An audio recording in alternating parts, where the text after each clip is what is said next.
līnija. Nu, tā ir. Bet Martina Fišera tā labākā īpašība, ka viņš redz laukumu, prot paņemt nelielu pauzīt un tad varbūt nespēcīgi, bet ļoti precīzi nobeigt izspēles. Cīņa par pirmo breakbumbu.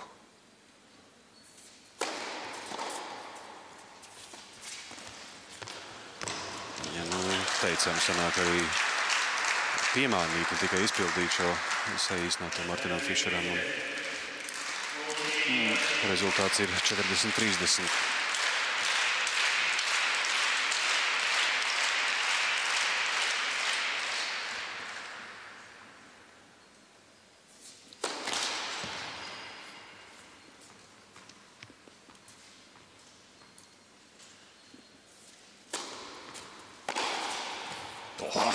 Tas bija labi.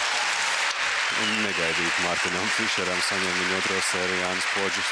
Ja, man liekas, ka Jānis gaidīja sēru pa vidu, it kā jau pagāja mazliet uz vidu, un tad ieraudzīja, ka tā tomēr nāk uz āru, un tad vienkārši jau riskēja. Jā, ar grūtībām dalīja šo bumbu. Saprat, ka atmest atpakaļ laukumā vienkārši nav vērts, jo viss laukums palika tukšs. Un izpildīja teicām sitienu no labās. Grūtas situācijas. Tiešām.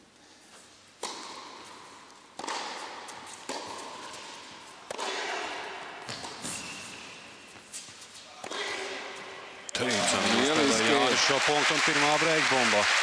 Šajā mačā tā ir Latvijai.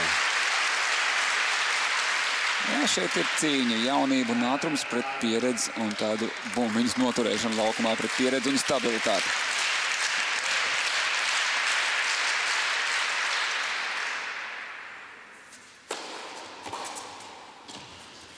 Un kļūdās. Tas bija viss izplānots Martinam Fišeram, ka pēc sēras viņš ies pie tīkla, pārsteidz pretinieku. Bet viņus nepārsteidz. Jānis redzēja, ka pretinieks nāk pie tīkla un apzināti, ka šādu zemu nogriezto sitienu saņēma sēru īsi kājās.